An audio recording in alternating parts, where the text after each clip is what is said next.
Tesalonicenses capítulo 4 y vamos a leer versículo 13 en adelante. Este es el tema principal. Primera de Tesalonicenses capítulo 4 versículos 13 al 18.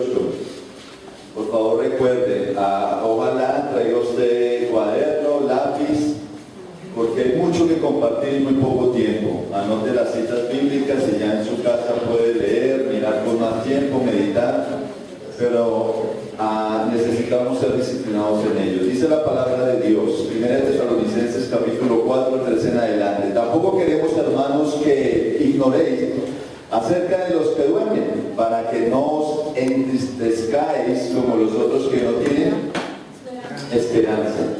Porque si creemos que Jesús murió y resucitó, así también traerá Dios con Jesús a los que ¿qué?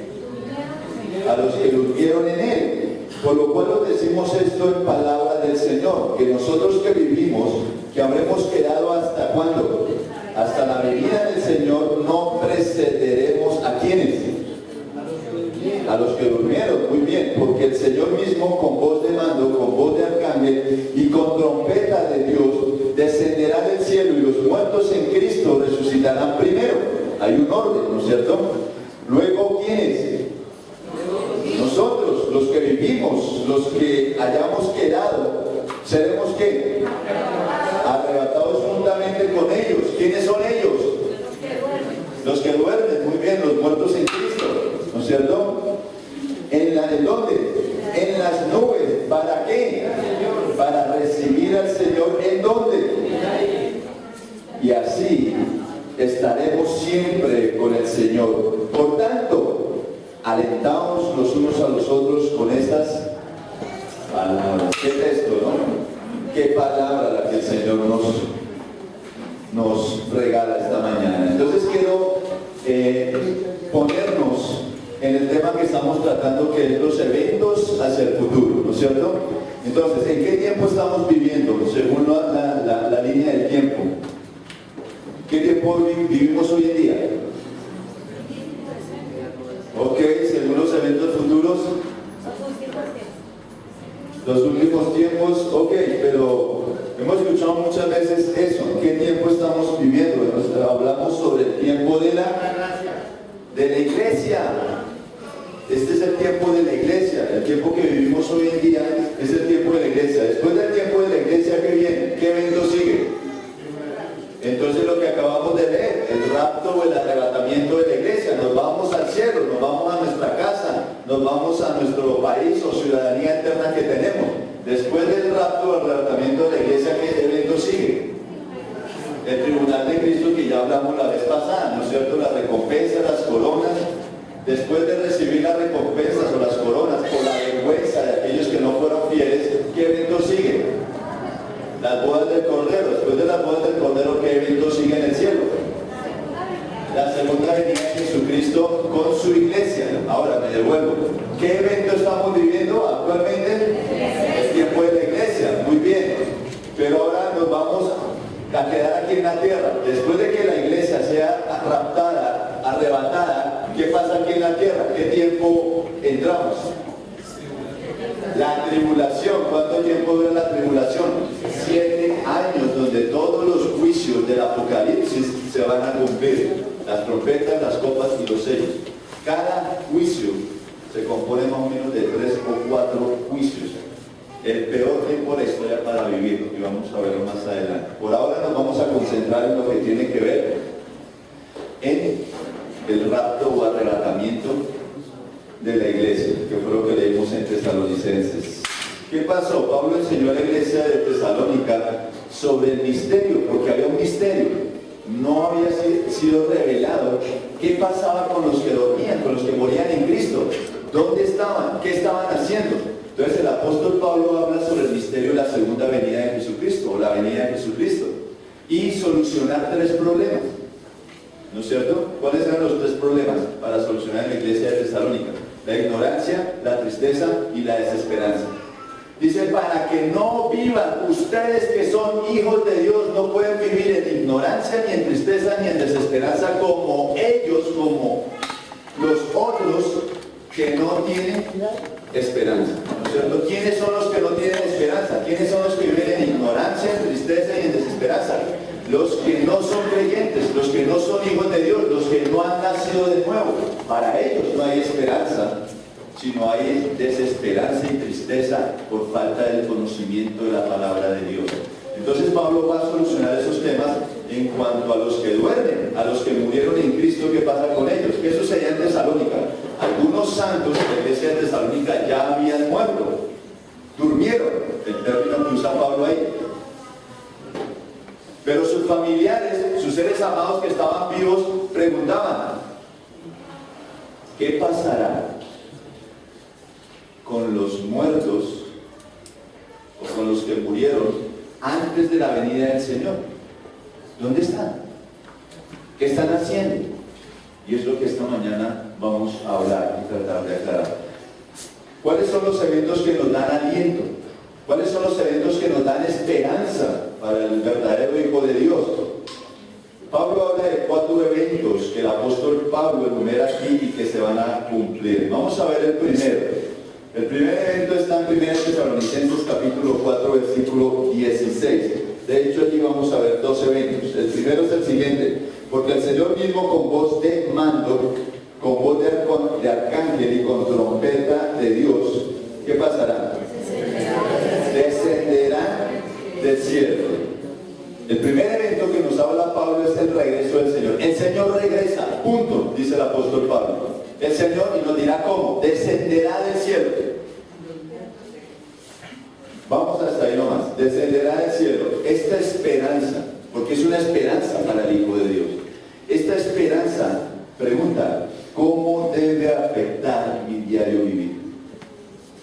¿Cómo esta esperanza del regreso de mi Señor debe afectar mi diario vivir? Rápidamente vamos a 1 de Juan, un poco más adelante. 1 de Juan capítulo 3, versículos 2 y 3. Vamos a mirar. 1 de Juan capítulo 3, versículos 2 y 3. Ojo con este tema, porque igual es un tema que nos interesa. Familiares suyos han muerto. Papá, mamá, hijos, hermanos, tías, primas, abuelos. La pregunta aquí es: ¿han muerto en Cristo o han muerto sin Cristo? ¿Dónde están ellos? ¿Y qué están haciendo?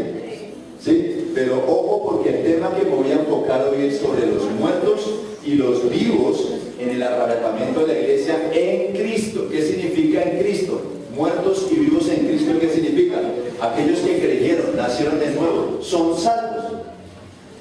Después, cuando entremos en el tema de tribulación, vamos a hablar de aquellos muertos o vivos sin Cristo, los no salvos, que va a pasar por ellos. Pero hoy vamos a hablar es de los creyentes, de los salvos en Cristo. Entonces, 1 Juan capítulo 3, versículos 2 y 3 dice: amados, ahora somos hijos de Dios, y aún no se ha manifestado lo que hemos de qué. Pero sabemos que cuando Él se manifieste, seremos semejantes a Él. ¿Por qué? Porque le veremos tal como Él es. ¿Quién es ese Él que está hablando ahí? El Señor Jesucristo, es Él. Y todo aquel que tiene esta ¿qué? Todo aquel que tiene esta esperanza en Él, en Jesucristo, en su regreso, ¿qué hace? ¿Cómo vive? Se purifica a sí mismo como Él es puro. Si usted cree en el Señor Jesucristo, si usted tiene esperanza de que el Señor regresa, usted tiene que vivir como un santo de Dios, tiene que purificarse cada día en su vida.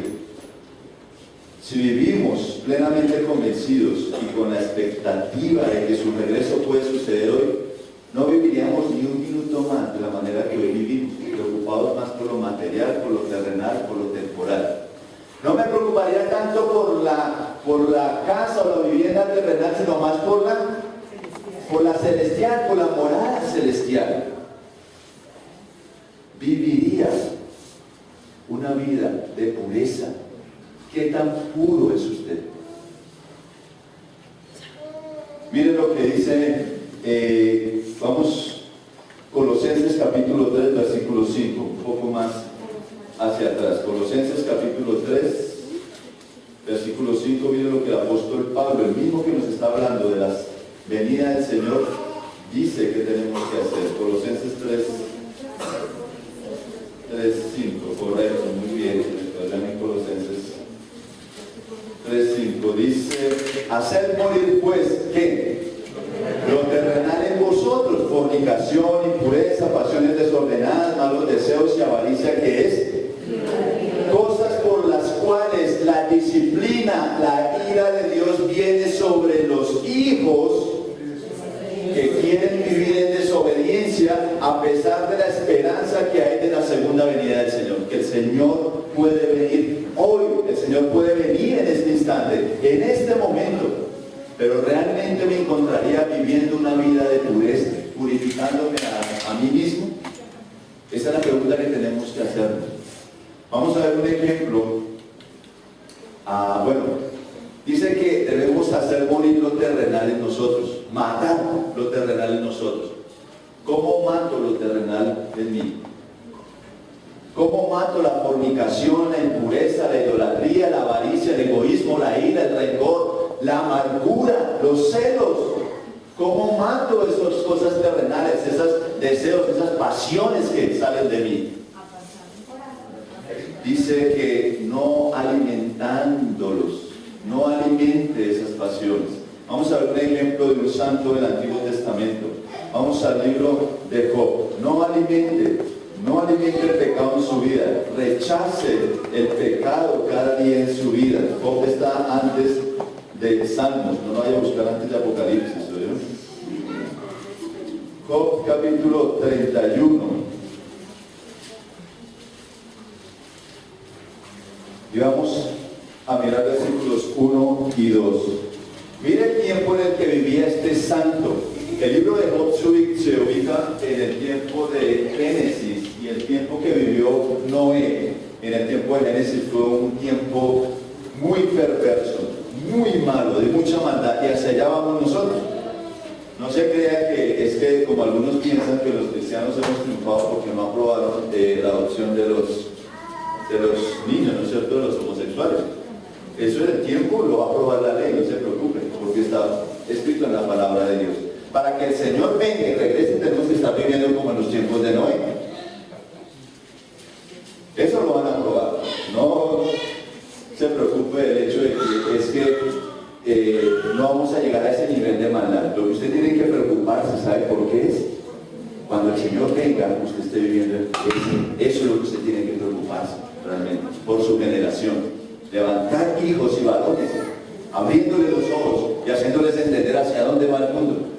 Ok, mire este hombre de Dios, capítulo 31 dice, hice pacto con mis ojos. ¿Qué pacto hizo él con sus ojos? ¿Cómo pues había yo de mirar a una virgen? ¿Por qué? ¿Cómo pues había yo de mirar a una virgen? Porque ¿qué galardón me daría de arriba a quién? ¿Y qué heredad el omnipotente desde las alturas? Job vivió en un tiempo muy difícil, de mucha carnalidad, de mucha impureza, fornicación, lujuria. ¿Y qué hace él? Confiado en las promesas de Dios, confiado en la herencia que el Señor dice en su palabra, lo que él hace es un convenio. Y lo que él hace es morir a su carne, morir a lo terrenal.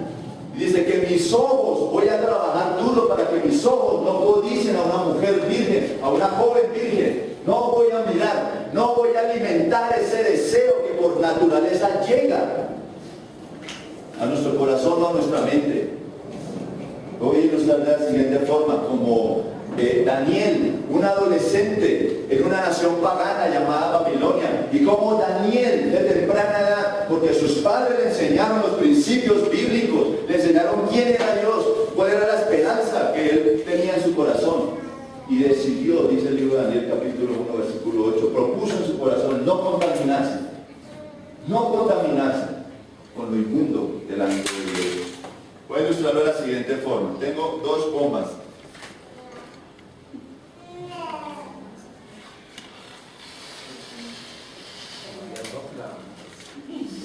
Melanito.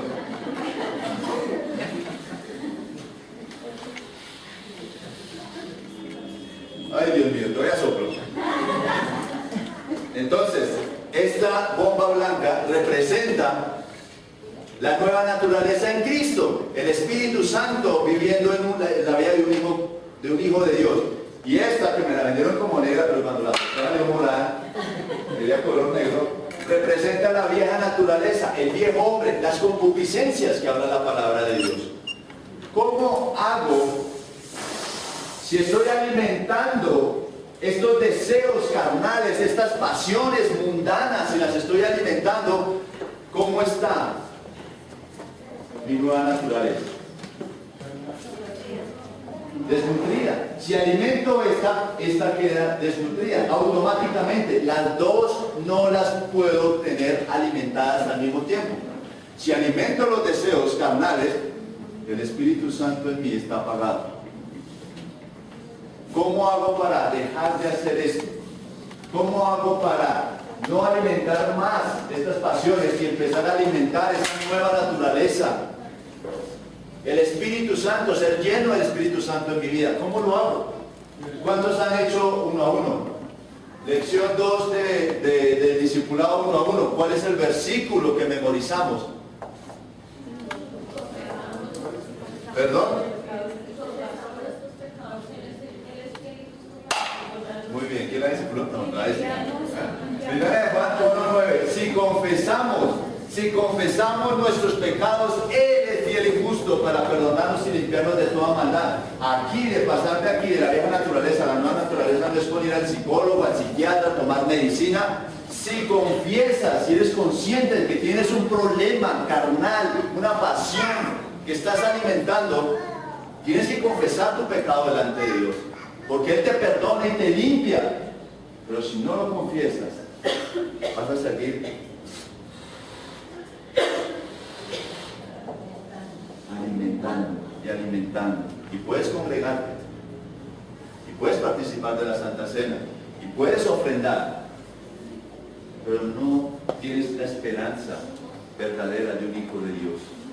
Si yo confieso mi pecado, me arrepiento, el Señor promete que me limpia.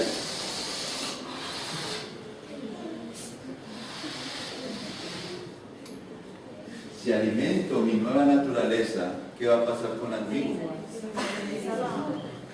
Se desnutre. Eso es lo que el Señor quiere. Así es lo que el apóstol Pablo le está pidiendo a la iglesia de Tesalónica, que debe vivir un verdadero hijo de Dios, que tiene la esperanza de que su Señor vendrá. Puede ser hoy la venida de nuestro Señor, pero realmente ¿cómo estamos viviendo? Vamos a ver el segundo evento. Vimos el primer evento en 1 Tesalonicenses capítulo 4, versículo 16. Vamos a ver el segundo ahí mismo en el versículo 16. Porque el Señor dijo con voz de mando, con voz de arcángel y con trompeta de Dios, que descenderá el cielo. Ya lo vimos. Y los muertos en Cristo, segundo evento. ¿Y los muertos en quién? En Cristo resucitarán primero. Hay un orden. Cuando el Señor venga. El segundo evento es que la resurrección de los muertos en Cristo. La Biblia habla de 7 resurrecciones en diferentes eventos. No son 2 resurrecciones, los justos y los injustos, y se acabó. La Biblia habla de 7 resurrecciones. La que está hablando el apóstol Pablo de los que durmieron o los muertos en Cristo es la que ocupa el tercer lugar dentro del periodo de la iglesia, el que estamos viviendo. ¿Quiénes resucitarán primero? Todos los muertos en Cristo, muy bien, en el tiempo de la iglesia, desde el día de Pentecostés hasta el día del arrebatamiento. Estos son los que van a resucitar primero. ¿Cuándo serán resucitados? Los muertos en Cristo. Cuando sus espíritus, su alma, escuche la voz de mando. Esa palabra voz de mando significa un término militar, significa que es cuando un general, un oficial de alto rango da una orden con autoridad. Se dio la orden, se cumple, punto. ¿No es cierto? Es lo que significa la voz de mando. Vamos a ver un ejemplo, vamos a ir a Lucas, capítulo 16, Juan, es el Evangelio de Juan. Vamos al Evangelio de Juan, capítulo 11, y vamos a mirar versículo 43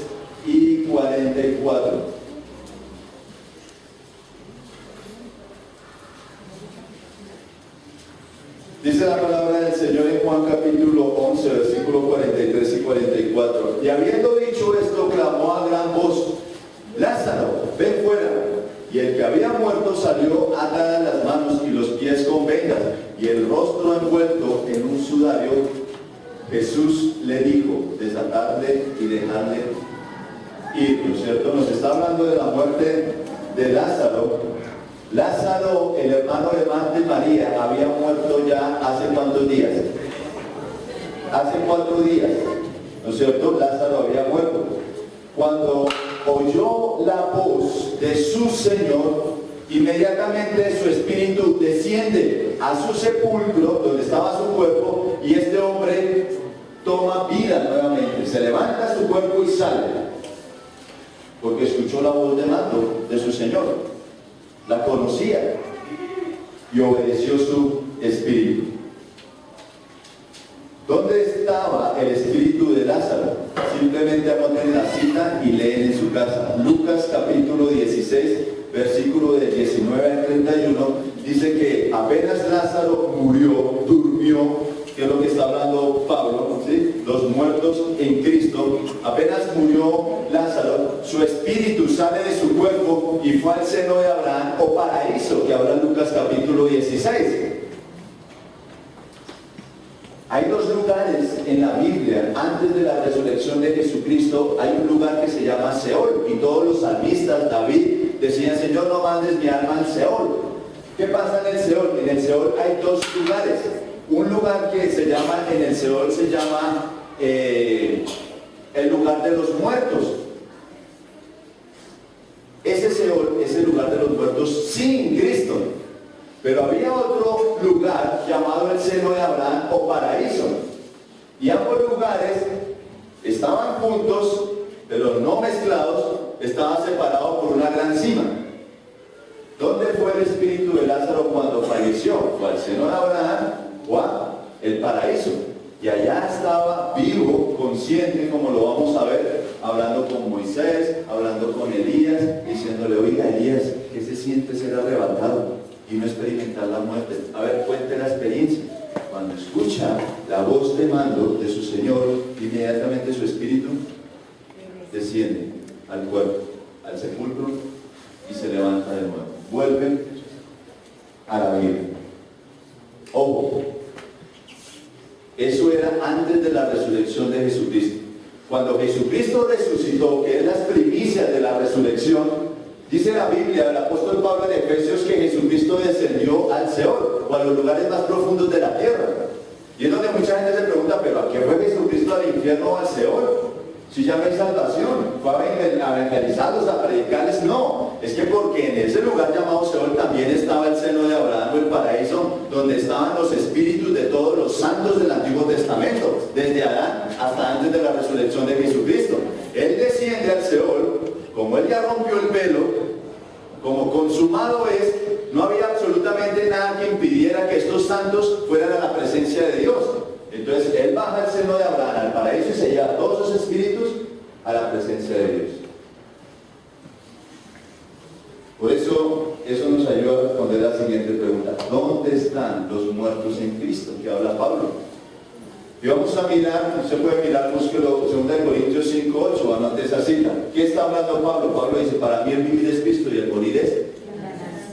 Pero él dice: ausente del cuerpo, pero presente al Señor. Significa que ahora, después de Jesucristo, todo aquel que muere en Cristo o duerme en Cristo, ¿qué significa? Que va directamente a la presencia de Dios. ¿Qué es lo que duerme? Su cuerpo. Su cuerpo es el que duerme. Hay personas con un concepto equivocado, y vamos a verlo ahorita enseguida, que creen que murió, falleció la persona, y que su espíritu, su alma y su cuerpo duermen. Quedó en un estado de dormido, inactivo, como cuando uno duerme en la noche. No, eso no es verdad, lo vamos a ver. Ojo, vuelvo y explico. El cuerpo es el que duerme. ¿Dónde está el cuerpo físico? En la tumba, en el sepulcro. Pero el espíritu está vivo. El espíritu está en la presencia del Señor. Por eso respondemos la siguiente pregunta: ¿qué están haciendo los muertos en Cristo antes de la resurrección de sus cuerpos. Y vamos a ver dos pasajes bíblicos que nos responden la pregunta. Uno es en el pasado y otro es hacia el futuro. Vamos a ver Lucas capítulo 9, un poco hacia atrás. Lucas capítulo 9, vamos a ver versículo 28 al 31. Dice la palabra de Dios: aconteció como 8 días después de estas palabras, que tomó ¿a quién? A Pedro, a Juan y a Jacobo, y subió al monte a orar. ¿Quién los tomó? Jesús, nuestro Señor Jesucristo. Y entre tanto que oraba, la apariencia de su rostro se hizo otra y su vestido blanco y resplandeciente. Y aquí que dos varones que hablaban con él. ¿Quién es él? Con Jesús, los cuales eran Moisés y Elías, quienes aparecieron rodeados de gloria y hablaban de su partida que iba Jesús a cumplir. ¿En dónde?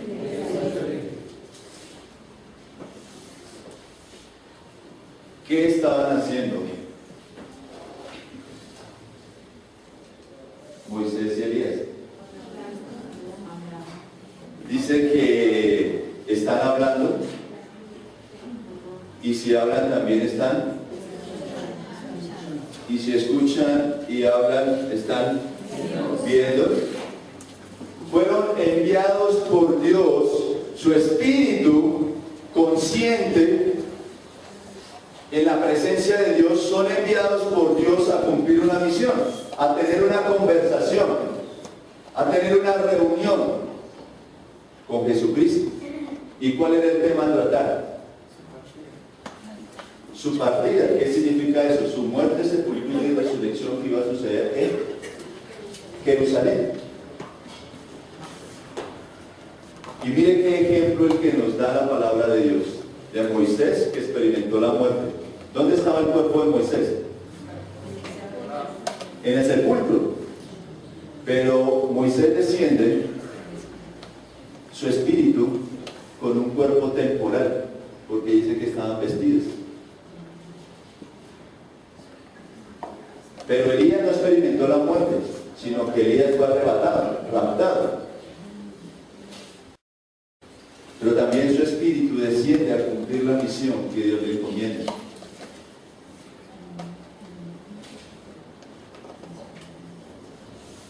Es increíble esto, hermanos. Vamos a Apocalipsis, a otra cita, Apocalipsis capítulo 6.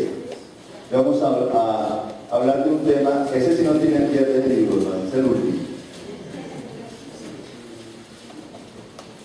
Apocalipsis capítulo 6, versículo 28, del 9 a 11. Apocalipsis capítulo 6, del 9 al 11, dice la palabra de Dios. Cuando abrió el quinto sello y vi bajo el altar, ¿qué vio bajo el altar? Las almas de quienes, de los que habían sido muertos. ¿Por qué murieron? Por causa de la palabra de Dios y el testimonio que tenían. ¿Y qué hacían esto? ¿Estaban durmiendo? Dice que esas almas clamaban a gran voz diciendo: ¿hasta cuándo, Señor santo y verdadero, no juzgas y vengas nuestra sangre en los que moran en la tierra? Y la respuesta del Señor, ¿cuál fue? Y se les dieron vestiduras blancas y se les dijo que descansasen todavía un poco de tiempo hasta que se completara el número de sus consiervos y hermanos que también habían de ser muertos. ¿Cómo? ¿Qué evento nos está hablando? Nos está hablando de un evento futuro, y es en el tiempo de la tribulación. ¿Qué estarán haciendo estos espíritus o estas almas de los que murieron en Cristo en la tribulación, martirizados, decapitados?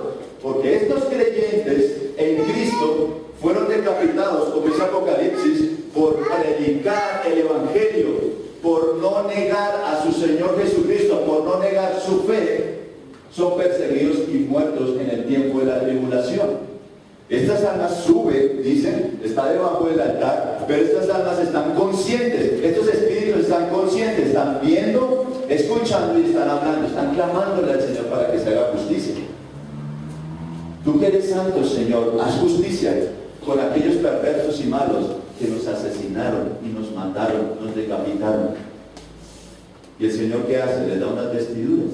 Significa que tienen un cuerpo temporal. Ellos están viendo, o estarán, viendo lo que está sucediendo. Y se les dice, descansen, porque no se ha completado todavía ni el tiempo, ni el número en el tiempo de la tribulación de los que van a morir. Hermanos como ustedes, en la fe, se tiene que completar el número para que se haga justicia. Hermanos, eso no es de esperanza, eso no es un aliciente. Si usted tiene un familiar que ha muerto en Cristo, su papá, su mamá, su hermano, su tío, su abuelo, él no está durmiendo.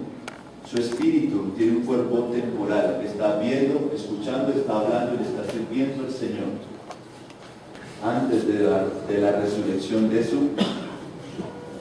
cuerpo. ¿No es esperanzador? ¿Podemos decir un amén? Si yo parto hoy en la presencia del Señor, que tengo la convicción que si muero hoy, mi cuerpo físico va al sepulcro de la tumba, pero mi espíritu va a la presencia de Dios a seguir sirviéndole, porque voy a ver, oír y hablar. Yo voy a tener un cuerpo temporal y voy a recibir un vestido y voy a estar sirviéndole al Señor con mi familia. Para mí eso es una esperanza que no tiene precio, y este mundo me puede ofrecer algo mejor. No quiero nada más. No quiero nada más, hermanos, para mí. Para mí está clara la convicción de irme a la presencia del Señor con mi familia, a seguir sirviendo. Cuán importante es que tu familia, tu esposo, tu esposa, tus hijos, tus primos, tus tíos, tus abuelos, lleguen a tener esa misma esperanza. Si no la tienen, tú que conoces y estudias la palabra de Dios y tienes temor de Dios, debes doblar tus rodillas y clamar y rogarle al Señor para que caigan postrados ante la cruz del Calvario, caigan postrados ante los pies de Jesucristo, porque si el Señor llega hoy, si Jesucristo viene ya, sus familiares que no están acá van a empezar a buscarlos a ustedes, y lo único que van a encontrar acá cuando vengan a la iglesia, la multitud de nuestros familiares o vecinos, van a decir, desaparecieron, ¿dónde está mi esposa? ¿Dónde está mi hijo? ¿Dónde está mi esposo? ¿Dónde está mi bebé? Se fue para la iglesia y vienen a buscar, tumban la puerta o hacen lo que sea necesario, lo único que van a encontrar aquí es la ropa en esas sillas. Pero déjenme decirle también, porque eso yo no lo puedo garantizar, si el Señor llega en este momento, vamos a ser arrebatados. Pero si usted queda sentado, su cuerpo queda sentado en esa silla con ropa, usted tiene una última oportunidad de arrepentirse y creer verdaderamente, porque nadie engaña a Dios. Usted puede engañar a los hombres, pero a Dios nadie lo engaña. Y si usted se queda aquí con ropa, tiene una sola oportunidad cuando entre en la tribulación. Pero la única forma de mostrar su fe va a ser que lo maten decapitado por no negar realmente a su Señor, a Jesucristo.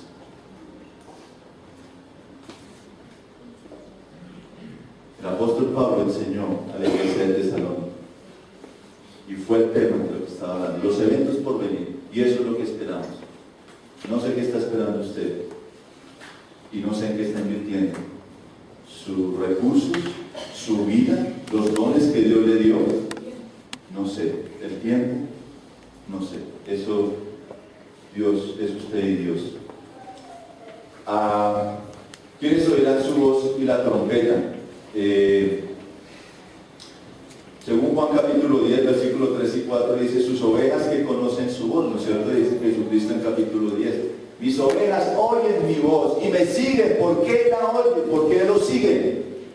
Porque la han escuchado y la conocen. Si usted no estudia la palabra de Dios, hermanos, si usted es uno de los que no lee la Biblia, no ora, no saca el tiempo para escudriñar esta palabra, significa que usted no conoce la voz de su pastor. Y cuando el Señor llame, usted usted no va a escuchar la voz de mando de su Señor, porque no era su pastor. El Señor muy claro lo dice: mis ovejas oyen mi voz y me siguen. ¿A quién está usted escuchando? ¿Las filosofías? ¿La religiosidad?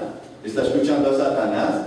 ¿La voz de quién conoce? Usted tiene que asegurarse que conoce realmente la voz de su pastor, la voz del príncipe de los pastores, que es Jesucristo. Vamos por el tercer evento. El primer evento hablamos sobre el regreso del Señor. El segundo evento hablamos sobre la resurrección de los muertos en Cristo. El tercer evento en el versículo 17 de Primera de Tesalonicenses. Primera de Tesalonicenses 4:17 dice: luego nosotros, habla Pablo, ¿no es cierto? Se incluye Pablo porque está vivo. Dice: luego nosotros los que vivimos, los que hayamos quedado, ¿seremos qué? Seremos arrebatados. ¿Qué significa la palabra arrebatar? Tiene dos connotaciones esta palabra. Significa apoderarse de la fuerza y desaparecer repentinamente. Nos lo ilustra la Biblia nos ilustra todo. Juan capítulo 6, versículo 15, habla de que cuando sus seguidores, los seguidores de Jesús, vieron sus milagros, sus señales, el poder que tenían, dice Juan 6, 15, que se planearon apoderarse de él a la fuerza para hacerlo rey, que es lo que significa la palabra rapto o arrebatar. Y la otra connotación es desaparecer repentinamente, como pasó en el texto de Hechos capítulo 8 versículo 39 de el etíope eunuco y Felipe. Felipe, un enviado de Dios, un evangelista, va por orden del Señor y le comparte el evangelio a este etíope, a este eunuco, ¿no es cierto?, que venía como en la parte de África. Lo bautiza, pero dice el texto bíblico que el Espíritu de Dios lo arrebató, lo raptó, desapareció repentinamente. O en Génesis capítulo 5, versículo 24, cuando habla de Enoc, dice que Enoc caminó con Dios y desapareció. ¿Por qué? Porque Dios lo arrebató, porque Dios lo raptó. Desaparecer repentinamente. Nadie podrá darle información a las personas que se queden de dónde nos fuimos los hijos de Dios, vivos o muertos en Cristo. Miren, estemos atentos a esto que es increíble. Ni el pecado, ni la muerte, ni el diablo podrá detenernos. Vamos a Hebreos un momentico, vamos a ver Hebreos capítulo 2, versículos 14 y 15. Hebreos capítulo 2, versículos 14 y 15. Dice: así que por cuanto los hijos participaron de carne y sangre, él también participó de lo mismo. ¿Quién es él? Jesucristo. Muy bien, la encarnación de Jesucristo. Cristo tuvo que participar también como nosotros, tener un cuerpo como el nuestro. ¿Para qué? Para destruir por medio de la muerte al que tenía el imperio de la muerte. ¿Quién tenía el imperio de la muerte? Satanás, ¿no es cierto? Versículo 15. Y librar a todos los que por el temor de la muerte estaban durante toda la vida sujetos a servidumbre. ¿Sujetos a qué? A las filosofías, a la religiosidad, al humanismo, a lo que cualquier persona le dijera y le garantizara que su alma no iba al infierno. Estaba cautivo y sujeto de Satanás. Ahora escúcheme lo siguiente, pongan mucha atención. Nosotros, un hijo de Dios verdaderamente que tiene esta esperanza, no teme a la muerte, no teme, no tiene miedo a la muerte porque fue librado. ¿Por qué? Porque antes de que llegara Cristo, en mi caso, antes de que yo llegara a Cristo, Satanás, día y noche, que es el acusador, le decía a Dios: Señor, tú que eres santo, tú que eres justo, Leonardo merece la pena por su pecado. Y la pena por mi pecado, que era la muerte. Y Satanás me acusaba día y noche antes de llegar a Cristo porque él quería arrebatar mi alma para llevársela al infierno. Por eso le teníamos miedo a la muerte y vivíamos en servidumbre y esclavos a Satanás, porque no teníamos la plenitud, la confianza de que si moríamos íbamos al cielo. Pero ahora no le temo a la muerte, porque Él fue vencido y el Señor me quitó de sus garras, porque ahora la sangre de Jesucristo satisfizo la demanda por mis pecados.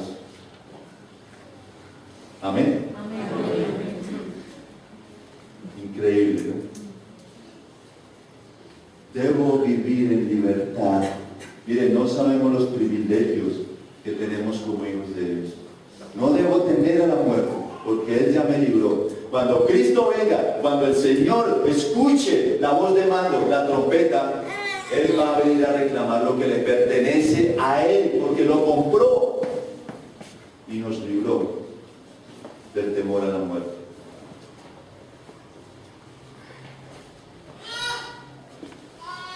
¿En dónde será ese encuentro? Muy bien, según el versículo 16 o 17 de 1 Tesalonicenses 4, ¿no es cierto? Dice que en las nubes. ¿Dónde será ese encuentro tan anhelado? Mire, ese encuentro tan anhelado tiene que ser mayor, superior a ese encuentro que usted anhelaba tanto de casarse con su novia. Es que el anhelo va a ser un encuentro maravilloso y no me aguanto el día, ¿no es cierto? Este tiene que ser un anhelo mayor y superior. O el día que iban a ser su primer hijo, ¿no es cierto? Como uno anhela ese encuentro, ¿no? Padre, ese encuentro no me lo quiero perder, ¿no es cierto? O el encuentro, el anhelo que uno tiene para el mundial, ¿no? Donde compramos televisor, donde ponemos todos listos para el mundial, ¿no es cierto? Este encuentro, realmente, la pregunta que tenemos que hacernos, ¿lo anhelamos con todo nuestro corazón realmente? ¿O tú anhelas más las cosas del mundo que realmente lo espiritual y lo celestial? Este encuentro va a ser en las nubes, pero será un evento exclusivo, privado y no público. Jesucristo no pondrá un pie sobre la tierra. Dice que Él viene hasta las nubes. ¿Qué evento tan exclusivo? No sé, y pregúntate por favor, porque esto es importante. ¿Usted tiene la tarjeta de invitación? Yo ya tengo la mía, y la mía es VIP. Exclusivo, totalmente exclusivo y privado. Voy a estar en la primera fila. No es público, no es para todos. ¿Sí? Si hemos participado en un evento exclusivo y privado, ¿cómo se siente uno? Muy privilegiado, muy importante, significativo, significativo, valioso. Eso es lo que somos para el Señor cuando Él venga. ¿Sí? ¿Cuánto tiempo durará el arrebatamiento? 1 Corintios capítulo 15, versículo 52. Un instante. Lo que dura un pestañeo, un parpadeo, un abrir y cerrar de ojos, habla Pablo en 1 Corintios 15. Ojo con eso y escúchenme, por favor. Todo sucederá tan rápido que no tendrán tiempo aquellos que esperan hasta el último minuto para ser salvos. Mire, uno como experiencia como pastor que comparte el Evangelio y le dice uno a la persona, yo digo a decirle a las personas, por favor, si usted cree este mensaje, arrepiéntase hoy, porque hoy es el día de su salvación. Usted no tiene garantizado nada, usted no sabe si mañana va a amanecer. Por favor, créalo, arrepiéntase. Y la experiencia ha sido de muchas personas, no, pastor, gracias, le agradezco, pastor, muy bonito, entendí, es claro el mensaje, de verdad, mire, es claro, no me lo puede enseñar más claro, pero es que yo tengo que dejar unas cosas más adelante, pastor, en otra oportunidad, en otra ocasión, y a la semana, 2 semanas, se entera uno que se murió en un accidente. Todo sucederá tan rápido que no tendrán tiempo aquellos que esperan hasta lo último, el último minuto para ser salvos. Va a ser tan rápido que ni siquiera les va a dar tiempo de confesar y arrepentirse de sus pecados. La única oportunidad que tienen es escuchar este mensaje y entrar a la tribulación, arrepentirse, creer y decirle al Señor, creo en ti, Señor, así me decapiten, pero creo en ti, Señor, porque quiero ir al cielo con mi familia.